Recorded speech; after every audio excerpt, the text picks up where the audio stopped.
예, 반갑습니다. 오늘 또 좋은 자리에 불러주셔가지고요. 저로서도 되게 감격적인 날이기도 합니다. 제가 스스로 이제 제 소개를 붙여왔습니다. 사진은 조금 뽀샵이 돼가지고 이제 머리숱이 조금 더 있는 것처럼 나와 있긴 한데요. 저는 이제 한 16년 정도 범법인 태평양에 있었고요. 거기서 주로 이제 기술 쪽 그리고 엔터테인먼트 쪽 일을 하다가 우리나라 경제가 앞으로는 대기업보다는 이런 스타트업이나 창업 위주로 바뀔 것 같다라고 하는 나름대로의 그 또 전망을 가지고 2017년에 시작했습니다. 현재는 뭐 카이스트에서 겸임 교수도 하고 있고 과기부 고문 변호사도 하고 있고 부산시도 뭔가 좀 연을 맺고 조금씩 일을 하고 있습니다. 그리고 저희가 스타트업도 하고 있습니다. 그래서 저희 법무법인이 이제 코메이크라는 스타트업을 세워서 현재 한 3년 정도 블록체인 기반의 전자계약 서비스를 하고 있는데 아주 고생 많이 하고 있습니다. 그래서 여러 가지 이제 스타트업을 저는 이제 스타트업을 직접 하는 사람으로서 또 그리고 스타트업을 가까이서 법률 자문을 하면서 스타트업들을 이제 다양하게 볼 수 있는 기회가 있었는데요. 오늘 제가 말씀드리려고 하는 것은 사실은 여기에는 대부분 다 이제 그 대표님들이 오시기 때문에 뭐 그 법률 이슈 하나하나에 대해서 뭐 너무 디테일하게 아실 필요까지는 없을 수 있습니다. 근데 법이라는 게 법적인 이슈라는 게 내가 사업을 하는 데 있어서 어떤 의미를 가지느냐 하는 부분에 대해서는 뭔가 명확한 가이드라인을 가지고 있으면 좋겠다라는 생각에서 한번 준비를 해봤습니다. 요즘 이제 BTLS 또는 BLTS라는 말을 해요. 이제 저도 종종 합니다. 사업을 하려고 한다라고 얘기를 할 때 저는 BTLS, BLTS를 잘 알아야 된다라고 얘기합니다. BTLS가 뭐냐면 밑에 써 있습니다. 비즈니스 테크놀로지 러 소사이어티예요. 우리가 예전에는 비즈니스를 한다고 하면은 그냥 비즈니스만 알면 된다라고 생각을 많이 했습니다. 근데 요즘은 좀 다르죠. 그러니까 비즈니스를 그냥 비즈니스로만 하는 게 아니라 뭔가 기술과 연관시켜서 기술을 통해서 그 비즈니스를 확장해가고 구현하는 일들이 많습니다. 그러니까 내가 어떤 비즈니스를 할 때 이것과 관련된 기술이 지금 어떤 것이 나오고 있고 뭐가 나에게 도움이 됐고 하는 것들을 계속 듣고 학습하는 과정들이 필요합니다. 그래서 테크놀로지가 이제 예전보다는 훨씬 더 중요했죠. 그러니까 똑같이 저희가 지금 이제 저희 법인에서 이제 컨설팅, 벤처 컨설팅이라는 이제 부분도 좀 하고 있는데 저희가 지금 하고 있는 프로젝트 중에 하나가 가락시장에 보면은 수많은 이제 중개상들이 있고 실제 이제 식당에서 뭔가 주문을 할 때 요즘도 식당에 있는 이제 요리사, 그 셰프도 있을 수 있고 주인도 있을 수 있고 메모장에다가 써요. 파 3개, 뭐 3개, 뭐 3개. 그러면은 이제 그날 새벽에 누가 오면은 그거를 줍니다. 그러면 그걸 받아가지고 그 사람들이 이제 그걸 다 취합해가지고 새벽에, 그러니까 밤에 가락시장에 가가지고 하나씩 다 해요.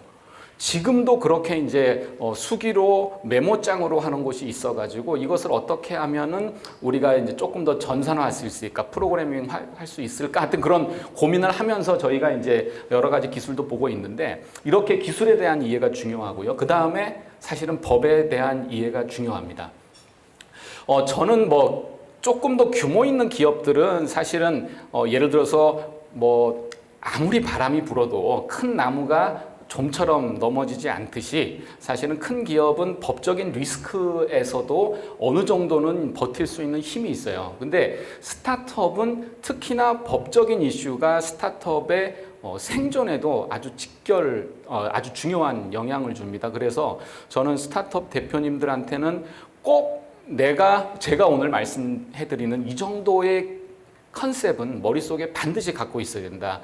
왜냐하면 예를 들어서 뭐 저 주위에서 이제 스타트업이 정말 잘 되는 경우도 많이 봤습니다만은 어느 정도 하다가 너무너무 고생만 하다가 중단하시는 분들도 사실은 많이 봤습니다.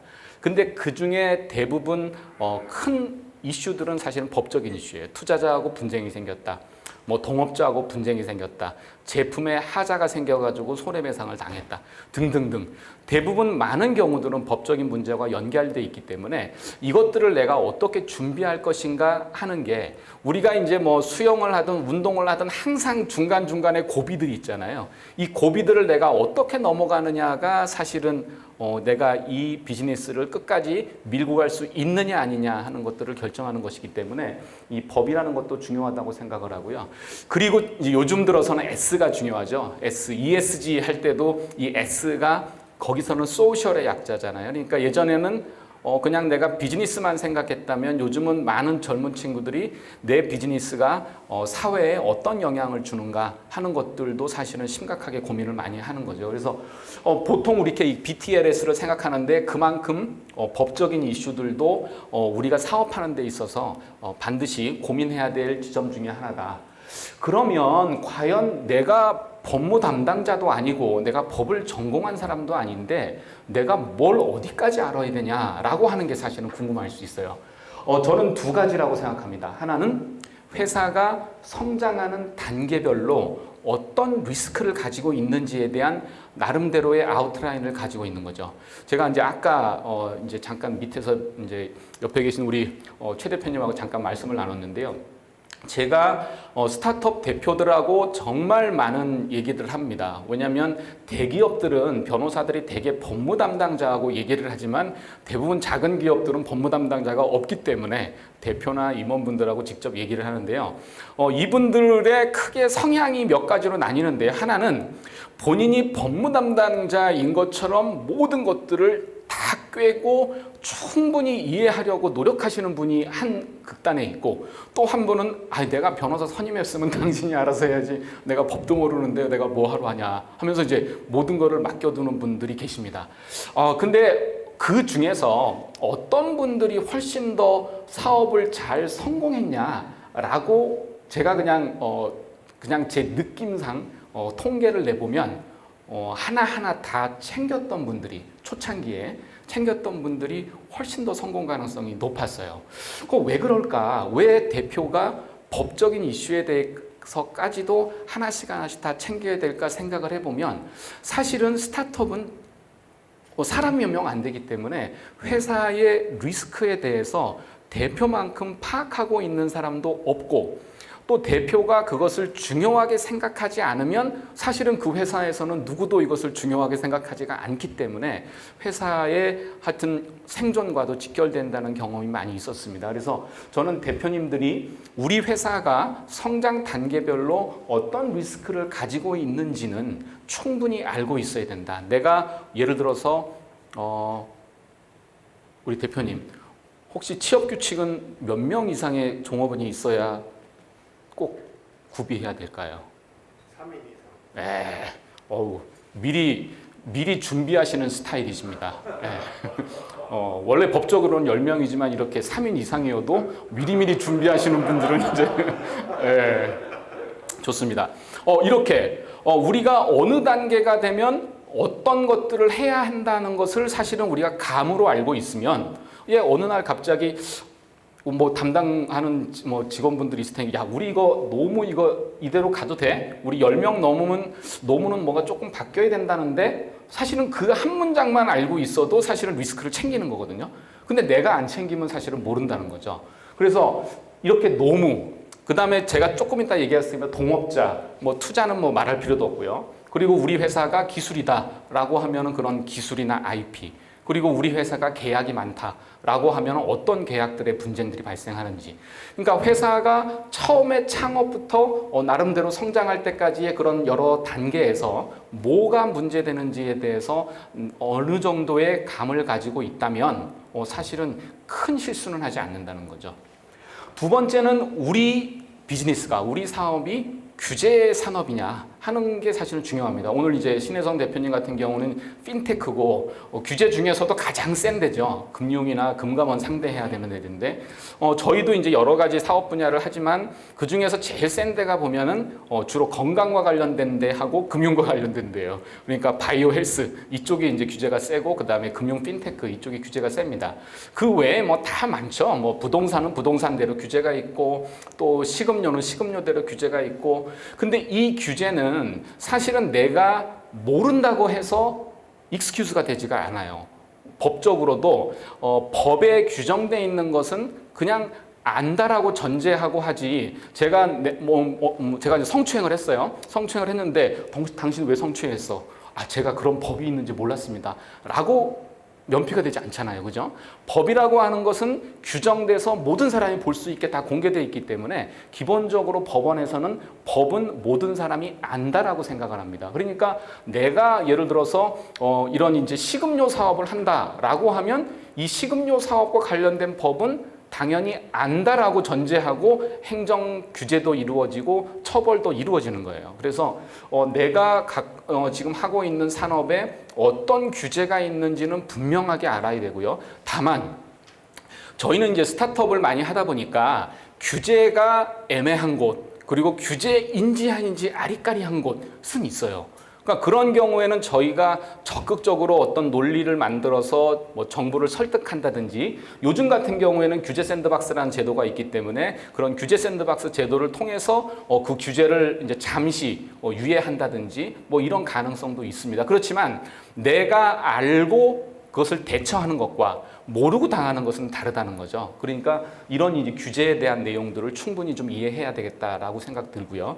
그 다음에 항상 스타트업들한테 야, 니네 법적인 이슈 중요하다라고 얘기하면 항상 얘기하는 게 우리 지금 월급도 제대로 못 받고 있는데 이 비용이 어디 있어서 그거 쓰냐고 그런 말을 많이 하세요. 그래서 저희가 이제 부산에 사실은 제가 내려왔습니다. 이제 이제 5월이니까 제가 1월 중순에 내려왔으니까 이제 만 4개월 정도 되는 것 같아요. 몇 분한테 말씀드렸습니다. 저는 부산에 연고가 전혀 없습니다. 그래가지고 제가 첫날 부산에 내려와서 이제 보통 내려오면 이제 1박 2일씩 있는데 호텔에서 이제 잠 누웠는데 잠이 안 오더라고요. 잠이 안 오면서 내가 미쳤지. 부산에 아무도 연고도 없는데 내가 내려와서 이 부산에서 뭘 하려고 내려왔나 뭐 이런 생각을 하면서 하여튼 그렇게 좀 후회를 한 적이 있는데, 하여튼 지금은 4개월 또 여러분들이 많이 도와주셔가지고 조금 자리를 잡고 있습니다. 근데 저희가 이제 스타트업을 3개 구간으로 끊어서 저희는 생각을 해요. 그래서 보통은 이제 처음에 창업부터 시드 라운드 전까지, 이때는 이제 창업팀들이 정말 그냥 자기 노력을 쏟아 부어가지고 없는 돈, 그냥 내가 저금한 거 해서 한 2, 3천만 원 가지고 이제 모든 걸 쏟아놓고 있는 단계입니다. 그리고 나서 이제 뭐가 될 것 같다라고 하면은 그때 이제 엔젤 투자도 받고 뭐 시드 투자도 받고 해요. 저는 이제 그때까지가 1단계. 그 다음에 이제 시드 투자를 받고 시리즈 A를 받을 때까지, 보통 우리가 시리즈 A라고 한다면 뭐 제품이라고 하면 양산, 그리고 서비스라고 한다면 이제 베타 떼고 본격적으로 서비스를 준비하는 단계입니다.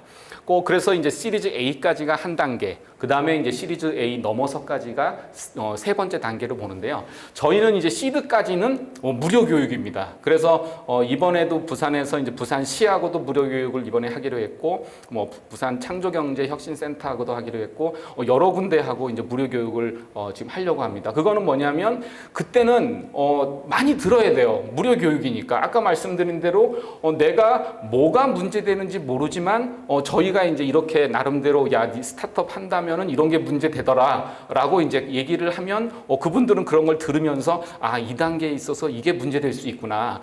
투자를 받을 때는 이런 걸 주의해야 되는구나 하는 것들을 듣는 거죠.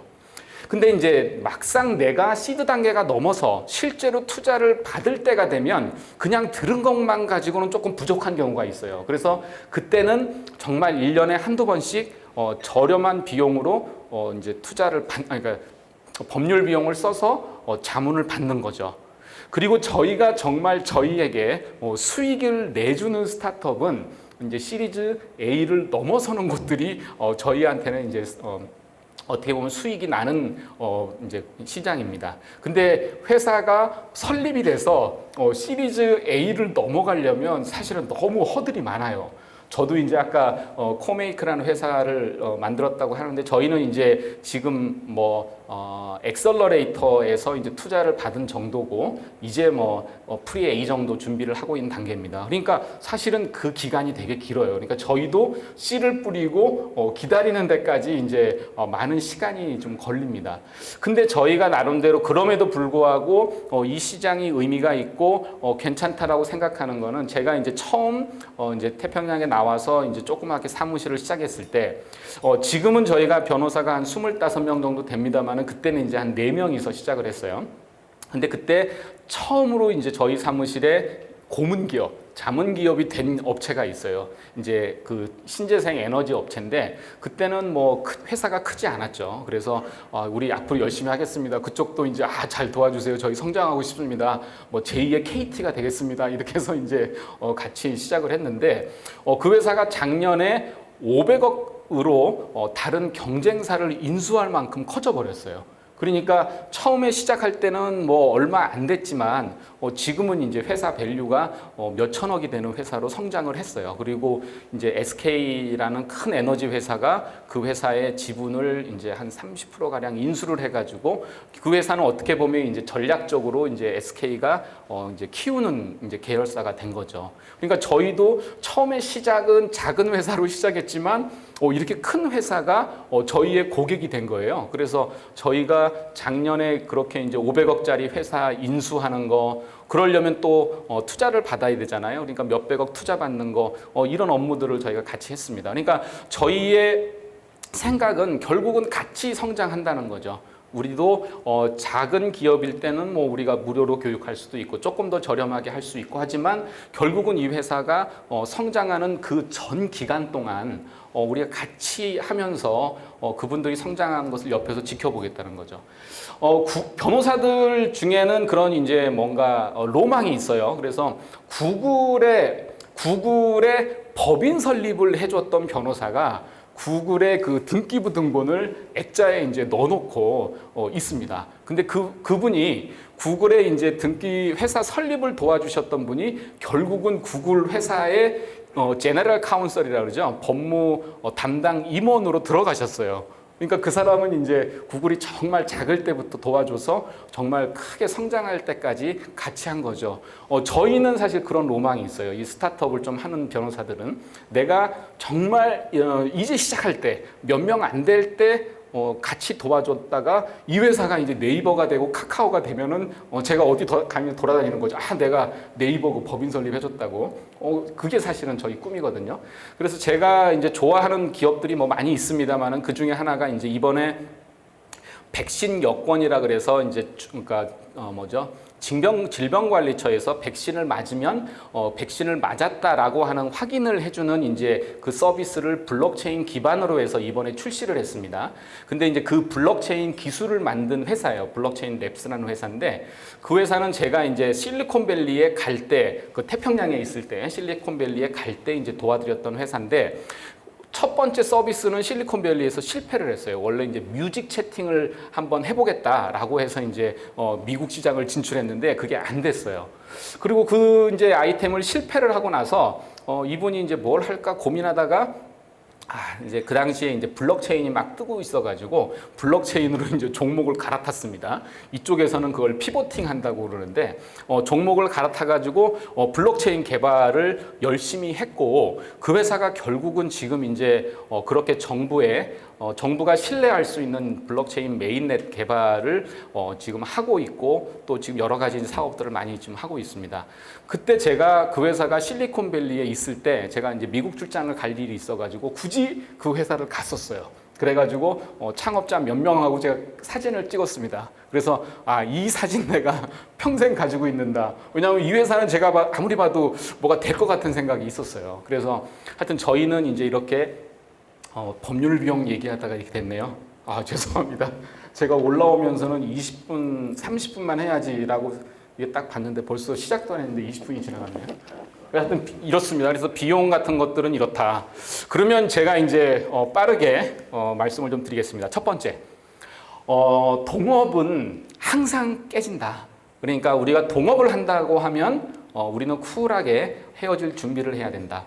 제가 이제 처음에 저도 동업으로 시작했습니다. 그리고 동업이 깨졌습니다. 그래서 이제 여기 계시는 많은 선배님들처럼 동업이 깨질 때 그 아픔과 어려움 이것도 저도 많이 겪었는데요. 그때 이제 선배들한테 제가 물어봤어요. 이게 동업 깨질 것 같은데 얼마나 힘드시냐 그러면서 제가 동업을 해야 되겠습니까? 말아야 되겠습니까? 라고 이제 미리 사업을 하셨던 여러분들한테 여쭤봤는데 그분들이 하는 얘기는 동업은 깨진다. 근데 잘 깨지면 서로 배우는 게 있기 때문에 동업을 하는 것에 대해서 너무 두려워하지 말아라 라고 말씀을 주시더라고요. 그래서 뭐 사실 저도 그렇게 해서 동업을 했고 또 깨지는 어려움을 겪었습니다. 근데 문제는 뭐냐? 헤어질 때 헤어지더라도 쿨하게 헤어지라는 거죠. 쿨하게 헤어지려면 쿨하게 헤어질 수 있도록 내용이 잘 정리가 돼 있어야 돼요. 제가 이제 동업계약 작성하는 일을 많이 하는데, 어떤 회사가 이번에 이제 미국에서 좋은 이제 CSO를 영입했다고 동업계약서를 쓰겠다고 이제 같이 왔어요. 제가 상담을 참 많이 해봤지만 이런 상담은 처음 해봤는데, 여자분이었어요. 무슨 남녀 그건 아닙니다. 여자분이었고요. 미국에서 오래 생활하셨기 때문에 미국식 문화에 조금 익숙하신 것 같아요. 저한테 그러시더라고요.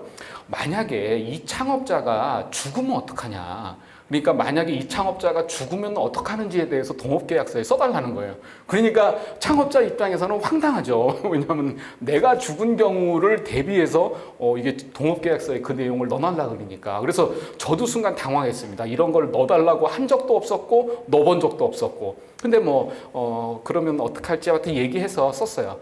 그만큼 이분이 깐깐하게 모든 경우의 수를 다 얘기하는 거예요. 그래서 이 대표도 내가 이거 너무 좀 깐깐한 사람을 영입한 거 아닌가 뭐 이런 후회도 저한테 얘기하면서 어찌됐건 동업계약서를 만들었습니다. 근데 이제 한참 몇 달 뒤에 그분하고 이제 얘기를 하면서 어때요 요즘 그랬더니 요즘은 그냥 편하대. 왜냐하면 모든 게 이게 다 규정이 돼 있다 보니까 이 친구도 모든 게 클리어하고 자기도 클리어하니까 둘 사이에 별로 분쟁거리가 없다는 거예요. 근데 저도 보니까 동업계약을 하면서 분쟁이 있었던 경우에 대부분은 클리어하지 않아서 그래요. 내가 만약에 회사가 본격적으로 성장하기 전에 누가 떠나요. 그러면 당연히 야, 너 떠나니까 주식 줘 라고 해야 되잖아요. 근데 주식을 어떻게 처리할 건지가 안 써 있어요. 그리고 주식을 처분한다라고 했어도 그 주식의 가격을 액면가로 갖고 올 건지 시가로 갖고 올 건지 어떻게 갖고 올 건지가 안 써 있는 거죠. 그러니까 창업자 입장에서는 얘가 중간에 나가는 거니까 당연히 액면가로 나한테 반환하고 나가야 된다라고 생각하지만 나가는 입장에서는 야 내가 1년 동안 진짜 내가 대기업에 있었으면 받을 수 월급의 5분의 1밖에 안 받곤 했는데 그 주식 네가 가져가려면 당연히 시가로 가져가야지 왜 액면가로 가져가냐 라고 하면서부터 갈등이 생기는 거죠. 그렇게 갈등이 생기면 이게 점점 더 커집니다. 그러니까 보통은 몇 년을 근무할 건지 만약에 네가 퇴사하면은 이 퇴사할 때 지분 처리는 어떻게 할 건지 만약에 근속 기간은 지났지만 그 이후에 상장 전에 네가 나가면 어떡할 건지 뭐 이런 여러저러에 대한 그 경우의 수가 동업계약서에 규정이 안 돼 있으면 항상 찜찜하게 서로 기분 나쁘게 나가는 거예요. 그래서 깨지는 회사들도 많습니다. 그래서 얼마 전에 제가 했던 일은 두 사람이 동업을 했어요. 근데 이제 한 사람이 이제 너무 퍼포먼스가 안 좋아가지고 야, 너 좀 나가라. 라고 해서 나가는데 나 그 대신 주식은 끝까지 갖고 있겠다라고 얘기하는 거예요. 그러니까 창업자 입장에서는 얘가 주식을 20%를 갖고 있어요. 근데 회사는 떠나는데 20%는 계속 갖고 있으니까 내가 열심히 하면 할수록 쟤는 돈을 버는 거예요. 그죠? 그리고 보통 회사를 나간 사람이 한 20% 정도를 들고 있으면 투자자들이 투자를 잘 안 합니다. 그리고 반드시 그 투자 지분의 일부를 이제 회수해 오게 해요. 그러니까 이제 이 대표 입장에서는 나 이 회사 청산하고 새로 하고 싶다. 그래서 지금 이제 그 회사를 청산하고 새로 회사를 준비하고 있어요. 얼마나 큰 낭비예요, 그죠? 이렇게 이제 문제가 있고요. 그리고 지금 이제 우리나라 탑 티어에 있는 금융회사입니다. 와디즈 빼고 탑 티어에 있는 회사인데 그 회사 중에 하나가 지금 많은 직원들이 퇴사하면서 스톡옵션 때문에 문제가 많이 생기고 있어요. 뭐냐면 회사 맨 밑인데요. 퇴사하는 경우에는 예를 들어서 스톡 옵션을 행사할 수 있도록 했는데 이게 이제 자발적인 퇴사냐 비자발적인 퇴사냐에 따라서 좀 다른 거예요. 회사 입장에서는 야 네가 나갔으니까 그 스톡 옵션 행사하지 말아라 라고 얘기하고 있고 그 직원들 입장에서는 아예 회사가 그냥 나가라고 사실상 권고했기 때문에 나간 건데 그러면 당연히 스톡 옵션 행사해야 되는 거 아니냐라고 해서 이제 저희는 그 회사 대리를 하지 않고 있기 때문에 이 직원들을 대리해서 이제 스톡 옵션을 이제 행사해라라고 이제 하는 그 분쟁을 좀 하고 있는데요. 이렇게 동업 계약에도 여러 가지 분쟁의 유형들이 있습니다. 그러니까 항상 스타트업은 대부분 다 분쟁, 그러니까 동업을 통해서 시작을 하고요. 그리고 그 동업은 언젠가는 반드시 깨지게 돼 있어요. 전부가 깨지지 않더라도 한두 명이 나가기도 하고 여러 가지 이유도 많습니다.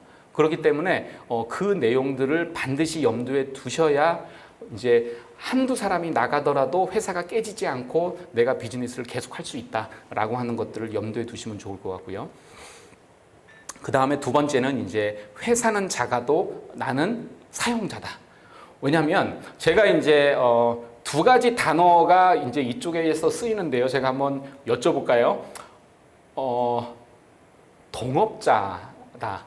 아니면 창업자다라고 하는 거하고 야 너는 창업 레벨이다 라고 하는 창업자급이다 동업자급이다 뭐 이런 게 있어요. 그러니까 회사가 작더라도 나는 회사의 사용자입니다. 그리고 내가 아닌 다른 사람은 피용자인 거예요. 그죠? 근데 회사가 작다 보니까 사용자, 피용자의 구분이 없는 거죠. 다 형, 동생이고, 야, 너는 창업 멤버야. 너는 임마 창업 공신이나 다름없어. 라고 하고 다 하죠.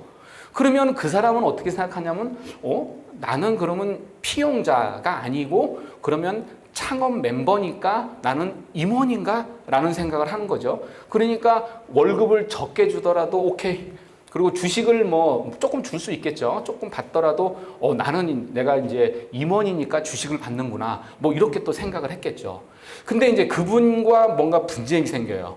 그러면 그분은 나는 피용자다. 나는 임원이 아니다. 왜냐하면 이제 근로기준법에 따르면 예컨대 뭐 임금을 미지급했다거나 아니면 초과 근로수당이 있다거나 뭐 여러 가지 베네핏이 있잖아요. 그리고 이제 내가 나가라고 했을 때 임원이면은 사실은 나가라고 할 수 있지만 직원인 경우에는 나가라고 못 하는 거죠. 해고를 할 수 없으니까. 그러면 이제 분쟁이 생기는 거예요. 그래서 처음에는 내가 이 사람한테 창업자 레벨이다, 뭐 창업 멤버다라고 했는데 나도 사실은 파운더인 나도 얘를 임원으로 봤던 건 아니죠. 직원으로 봤던 건데 그렇게 불렀을 뿐인 거예요. 그러니까 이 창업계에서는 몇 명 되지 않다 보니까 사용자와 피용자 사이의 구분이 애매해져서 생기는 분쟁이 많습니다.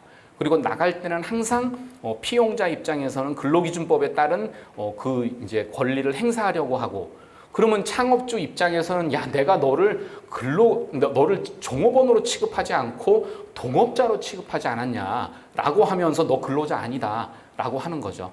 이거는 이제 뭐 법은 기준이 뭐냐라고 부르면 여러 가지 기준이 있습니다. 근데 가장 중요하게 그냥 뭐 중노위라든지 이런 데서 보는 기준은 얘란다 죄송합니다. 이분이 주식을 얼마나 가지고 있냐라고 하는 걸 중요한 기준으로 봐요. 예를 들어서 주식을 뭐 한 5% 이상 갖고 있다라고 하면 당연히 이분은 이제 임원이다라고 보겠죠. 근데 내가 아무리 창업 멤버다, 뭐 아무리 너는 임원급이다라고 했어도 사실은 주식을 하나도 가지고 있지 않고 스톡 옵션도 가지고 있지 않다라고 하면은 사실은 이분을 임원이라고 볼 만한 근거가 별로 없는 거죠.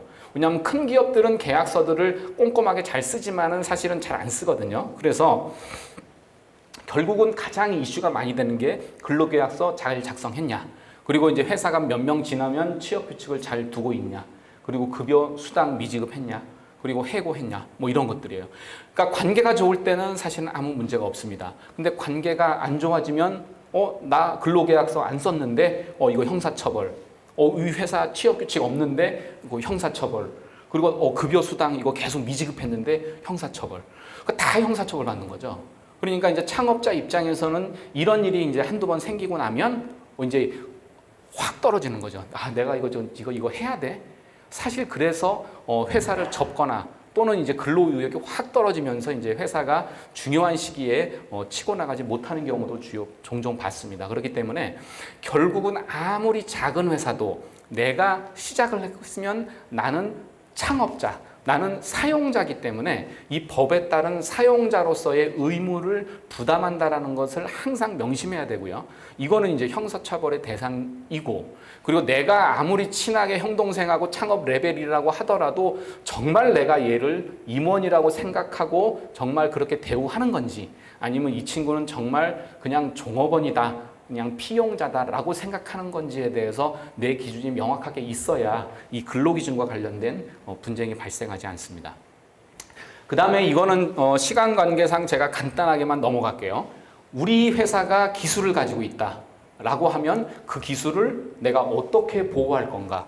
분명히 누군가는 우리를 노린단 말이에요. 와디즈가 있으면은 이 클라우디라든지 텀블벅이라든지, 물론 경쟁사라고 생각하는지 모르겠습니다만 항상 경쟁사들이 어떻게 하면 와디즈를 뛰어넘을까 이렇게 고민하지 않겠습니까? 그러면 이제 기술 기업이라고 하면, 그러면 혹시 내가 특허를 출원한다 뭐 한다 하고 하면은 혹시 저 회사가 우리 특허를 침해하지 않을까, 뭐 여러 가지 고민하겠죠.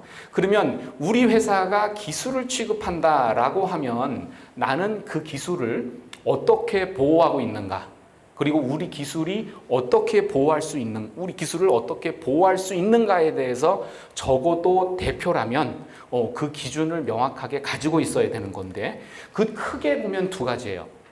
하나는 기술을 내가 특허로서 보호하느냐, 아니면 영업 비밀로 보호하느냐. 코카콜라의 그 성분비는 영업 비밀이에요, 그죠? 이거는 지금 100년이 넘었음에도 불구하고 아무도 모른다고 합니다. 특허라고 하는 제도는 딱 20년간 보호하는 제도예요. 그러니까 우리가 생각하면 아유 20년도 길다야 뭐 이렇게 생각할 수 있습니다. 그리고 실제로 뭐 AI라든지 뭐 블록체인이라든지 이런 기술들은 사실은 너무 기술 발전의 사이클이 빠르기 때문에 특허를 출원하는 게 별 의미가 없다라고 하는 얘기도 많아요. 왜냐하면 특허는 출원하고 등록될 때까지 약 한 1년 반 정도가 걸리는데요. 1년 반 정도가 되면 이미 옛날 기술이에요. 쓰지가 않는데요. 그래서 하여튼 그렇습니다만은, 그럼 왜 이제 특히 제일 중요한 게 뭐 제약, 화학, 식품 이쪽은 뭐 그 기술이 오래 가죠. 그리고 기반 기술이라고 하는 것들은 대부분 다 10년, 20년 갑니다. 그렇지만 내가 이거를 특허로 출원하지 않고 영업 비밀로 잘 보호하고 있을 수만 있다면 이거를 내가 100년이라도 내 기술로 보호할 수 있는 거죠. 그래서 이제 이런 구체적인 것들은 뭐 여기서 설명드리진 않겠습니다만은, 내가 등록을 통해서 명확하게 보호받을 거냐 20년간, 아니면 내가 이것을 영업비밀로 잘 보호해서 더 이상의 기간 동안 내가 이것을 보호받을 거냐 하는 것에 대한 판단이 필요한 거예요. 특허라고 하는 거는 내 기술이지만 이거는 외부에 공개하는 것을 대가로 20년간 독점권을 주는 거거든요. 그러니까 내 기술을 공개해 주는 거예요. 그러니까 경쟁사는 항상 한 1년쯤 지나면 우리가 무슨 특허를 출원했는지를 다 볼 수 있습니다. 그리고 다 공부해요. 그러니까 나는 자신감이 있어야 되는 거예요. 내가 1년 뒤에 내 기술이 공개되더라도 니네 아무리 보고 따라와 봐. 우리는 니네보다 한 1, 2년 빨라 라고 자신감이 있으면 특허 출원을 하는 거죠.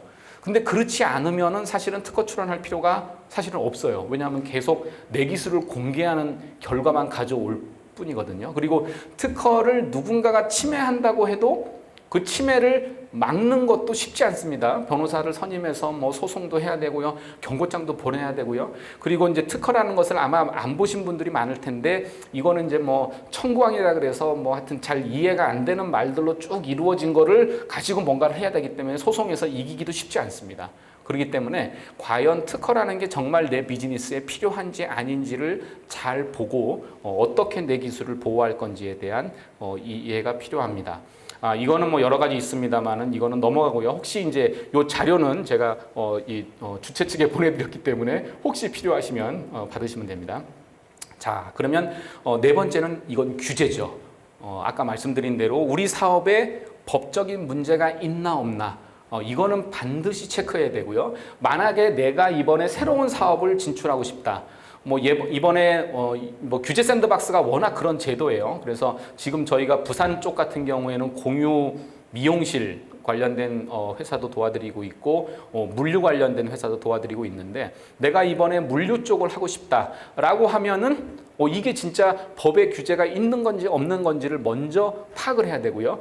왜냐하면 성질 급하신 분들은 사실은 이미 이제 비즈니스 다 벌려놓고 나와서 이제 법률 질의를 하는 경우가 있어요. 그러면 이거 문제가 있는데요. 그러면 사실은 시간도 낭비고 비용도 낭비고 인력도 낭비인 거죠. 그래서 반드시 내가 이 산업에 규제가 있는지 아닌지는 이제 미리 좀 잘 확인을 해보셔야 되고요. 그 다음에 이제 영업 비밀입니다. 스타트업이라는 이제 이 분야에서 가장 큰 특징을 하나 고르라고 하면 저는 하나 가장 큰 특징이 이제 사람의 오고 가는 것이 너무 많다. 그러니까 사람들이 이직이 아주 잦은 곳이 스타트업이에요. 그 이유는 뭐냐면, 제가 만약에 사람을 뽑는다라고 생각을 해보면, 제가 우리 회사가 5명일 때 우리 회사를 지원하는 사람, 이 5명일 때는 월급도 많이 못 줍니다. 한 3천만 원, 뭐 4천만 원 많이 주면 줄 거고요. 그리고 뭐 주식도 사실은 별 가치가 없어요. 근데 우리 회사에 100명일 때 우리 회사에 지원하는 사람하고 다르죠. 이제 지금 와디즈의 이제 그 회사 같은 경우에는 뭐 세계적인 컨설팅 회사에 있던 분들 뭐 엄청난 분들이 지금 다 근무하고 계세요. 근데 저희 스타트업에는 그런 분들 안 계십니다. 이건 뭐냐면, 그만큼 회사가 급속하게 성장하는 것과 마찬가지로 들어오는 직원들의 수준이나 아니면 역량이나 이런 것도 차이가 많이 나요. 그렇기 때문에 그만큼 턴오버가 많습니다. 그러면 나가는 사람 중에서 회사의 이제 중요한 기밀들을 가지고 가는 사람들이 많을 거고요. 그리고 만약에 내가 예를 들어서 내가 지금 크라우드 펀딩을 하고 싶어요. 그러면 이왕이면은 해본 사람 뽑을 거 아니에요. 그러면 저 와디즈에서 뭐 사업 개발 4년 했는데요. 그러면 너 와봐. 그러면 이제 이 친구 채용해가지고 내가 크라우드 펀딩을 훨씬 더 용이하게 하겠죠. 그래서 이 스타트업 사이에서는 이 전직을 통한 이 영업 비밀의 침해가 정말 많이 일어납니다. 저희가 이제 드론과 관련된 저희 고객사가 하나가 있습니다. 저희는 이제 전 DJI 중국의 그 드론 회사를 뛰어넘을 회사라고 이제 생각을 하는데요.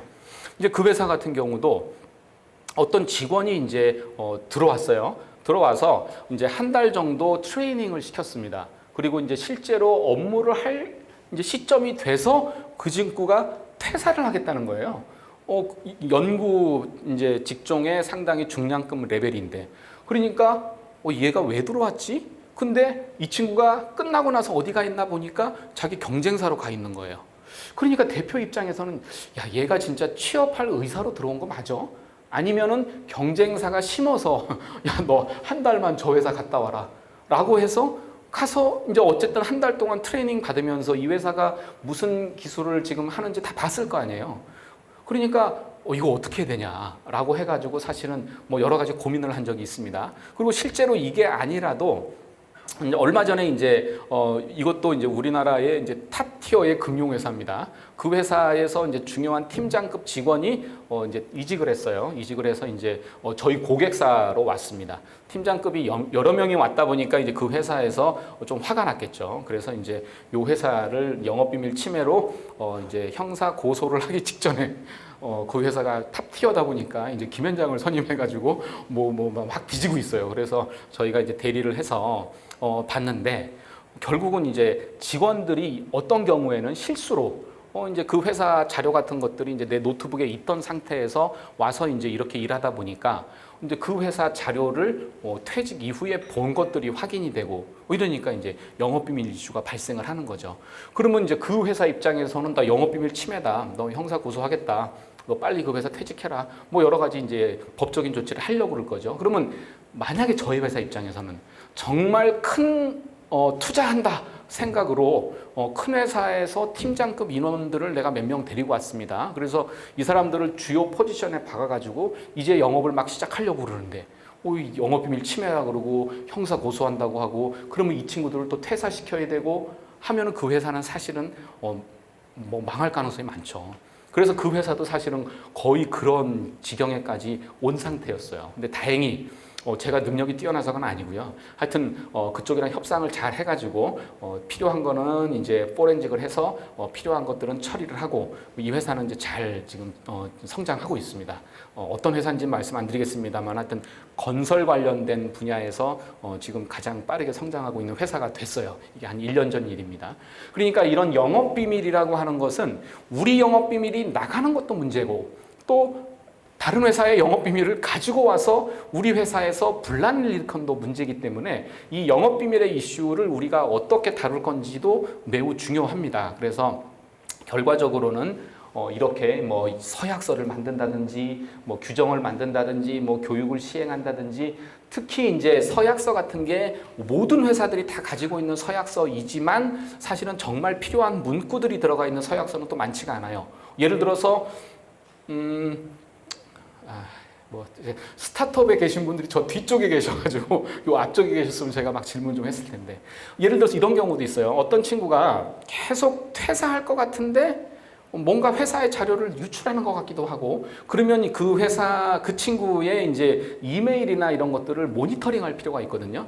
근데 이제 내가 함부로 그 직원의 이메일을 모니터링을 하면은 통신비밀보호법에 위반돼서 제가 형사처벌을 받을 수가 있어요. 근데 제가 서약서라는 걸 통해서 회사가 뭔가 긴급한 필요가 있을 때 합리적인 이유를 가지고 모니터링하는 것을 내가 동의한다라고 하는 서약 동의 내용이 서약서에 있으면 사실은 제가 모니터링을 할 수도 있습니다. 회사가 경우에 따라서는 이렇게 내가 이제 회사가 우리 회사의 영업 비밀이 침해되는 것을 방지하기 위한 그런 조치들을 충분히 취했나 하는 것들을 한번 살펴볼 필요가 있는 거죠. 그리고 이번에도 저희가 어떤 회사가 잘 성장하면서 이 회사 한 경쟁사가 이제 거의 조금 이제 많이 이제 이렇게 쇠락해가는 과정입니다. 그래서 여기서 이제 중요한 인력들을 저희가 채용을 하는데 저희 고객사가 그러다 보니까 이제 당연히 채용해 오면은 저쪽에서 영업비밀 침해다라고 하는 주장을 할 게 뻔하고 그러면 이것을 어떻게 대비를 해야지 그쪽에서 영업비밀 침해를 주장하더라도 별 문제 없이 이 직원들을 채용해서 갈 거냐. 그러면 이제 서약서를 잘 만들고 이 친구들이 절대로 그 회사에 퇴사할 때 관련 자료들을 가지고 오지 않게 하고 노트북은 회사에 그대로 반납하게 하고 뭐 이런 조치들을 취하는 거죠. 그러니까 그런 것들을 우리가 잘 알고 있어야 직원을 채용할 때나 이럴 때 별 문제가 없이 할 수 있습니다. 자, 투자 이거 두 개는 묶어서 할게요. 자, 투자받기 어렵습니다. 그리고 투자 받고 나면은 내가 왜 이렇게 투자를 받았지? 그리고 투자자가 웬수예요. 저는 이제 저희는 뭐 VC 대리도 하고 뭐 스타트업 대리도 합니다만은 투자자들이 이제 왜 이제 문제를 삼는지도 알겠고요. 그리고 스타트업들이 왜 어려워하는지도 사실은 알겠어요. 근데 투자자하고 스타트업 사이에 분쟁이 생기면 사실은 스타트업을 하시는 분 입장에서는 사업을 계속하기가 쉽지가 않습니다. 왜냐하면 특히나 기관 투자자들 같은 경우에는 이 친구가 돈이 없어요. 그래서 내가 소송을 하더라도 돈 받을 가능성이 없다는 걸 알아도 이제 기관들은 이제 정산을 하고 그 케이스를 닫아야 되기 때문에 이 경우에는 내가 소송을 했고 판결문을 받았다라고 하는 뭔가 이제 객관적인 자료가 필요해서라도 대개는 분쟁을 하는 경우가 많습니다. 그래서 이런 분쟁을 피하려면 결국은 투자 계약을 잘 체결해야 되고요. 가장 중요한 투자 계약이 첫 번째 기관 투자예요. 그러니까 그 전에 엔젤 투자 받은 것들은 사실은 중간에 뭐 조정할 수도 있고 뭐 되게 보통주로 하기 때문에 이슈가 적습니다만은 기관 투자자는 대부분 다 이제 흔히 우리가 RCPS라고 하는 그 우선주를 가지고 투자를 받고 그리고 그 요건이 되게 까다로운 경우가 많습니다. 그러면 내가 처음에 투자자한테 많은 권한을 주고 나면 그 다음 투자자는 당연히 이 사람보다 내가 돈도 더 많이 투자하고 회사 밸류도 더 높게 쳐주는데 그럼 나한테 더 줘야 되지 않냐라고 해서 더 달라고 하게 되고요. 그러면 점점 더 저는 더 많은 이제 조건을 양보해야 되는 거죠. 그래서 첫 번째 투자를 아주 신중하게 해야 된다. 그리고 제가 아까 말씀드린 것처럼 대표지만 이 투자 계약서들은 꼼꼼하게 보셔야 돼요. 그리고 각 조항이 뭐를 의미하는지 하나하나 뭐 여기 제가 오늘 말씀은 안 드리지만 이런저런 여러 조건들이 많은데 이거 복잡하니까 그냥 뭐 예컨대 CFO 네가 알아서 해라고 아니라 이 내용을 끝까지 잘 보셔야 돼요. 이게 사실은 회사뿐만 아니라 개인 자신의 이제 뭐 미래하고도 직결되는 거기 때문에 그리고 특히 이제 제일 문제되는 것들입니다. 요즘은 이제 이해관계인이라 그래서 대주주의 책임을 가급적이면 좀 축소하는 방향으로 트렌드는 가고 있습니다만은 투자자들이 내미는 투자계약서들을 보면은 뭐 연대 책임부터 복잡한 것들이 되게 많아요. 그래서 이런 것들도 잘 하셔야 되고 특히 동의권들 투자자 입장에서는 사실은 별로 알고 싶지 않은 내용까지도 다 넣어놔가지고 동의권이라고 써놨어요. 그래서 별 문제 없을 때는 다 지나갑니다. 근데 분쟁이 생기면 야 너 그때 왜 이거 나한테 동의받으라 그랬는데 동의 안 받았어 라고 문제 제기를 하고 그걸 근거로 해서 풋옵션이라든지 위약벌이라든지 이런 걸 청구를 합니다. 풋옵션이라고 하는 거는 내가 너한테 투자를 했지만 어떤 사유가 생기면 내 주식 사가 이거거든요. 그러니까 내 돈 뺏게 하는 거예요. 투자라는 거는 자기가 리스크를 지고 그 회사에 투자를 하는 거고 그 회사가 잘 되면 내가 이익을 보는 거고 잘못되면 내가 손실을 안는 건데 투자사 입장에서는 너 내 돈 빼라고 해서 사실은 상환받는 거나 마찬가지거든요. 이렇게 이제 주식 매수 청구권, 풋옵션이라든지 위약벌은 사실은 만약에 더군다나 연대 책임까지를 물고 있으면 그러면 창업자들 개인이 그냥 파산하는 수밖에 없는 상황에 가게 됩니다. 그래서 이런 부분들을 조심하셔야 되고요. 이거는 넘어갈게요. 그 다음에 배임. 이 이제 사업을 처음 많이 해보신 분들은 사실은 이제 여러 가지 경험을 하면서 회사를 운영하는 데 있어서 어떤 것들이 배임에 문제가 있는지를 잘 아십니다. 경험적으로. 근데 이제 스타트업을 처음 하신 분들은 이 배임 이슈가 얼마나 중요한지를 잘 모르시는 경우가 많아요. 그러니까 이사라고 하면은 여러 가지 책임들을 집니다. 예를 들어서 선관지 의무라는 것도 있고 감시 의무라는 것도 있고 뭐 충실 의무라는 것도 있고 경업증지 의무는 여러 가지 의무가 있어요. 그러니까 결과적으로는 회사에게 이익이 되는 방향으로 이제 의사결정을 해야 될 그런 의무인 건데 이런 의무를 위반하는 경우에는 사실은 형사처벌도 되고 민사상 손해배상 책임도 지고 이런 여러 가지 이슈가 있습니다. 예컨대 법인카드 개인적으로 쓰는 것부터 시작해서 스타트업은 사실은 돈이 많이 없기 때문에 이게 내 돈이 회사 돈이 내 돈 같고 내 돈이 회사 돈 같고 그래요. 왜냐하면 내 돈을 회사에 많이 쓰기 때문에 그러다 보니까 대부분 다 금전지출이라는 게 불투명합니다.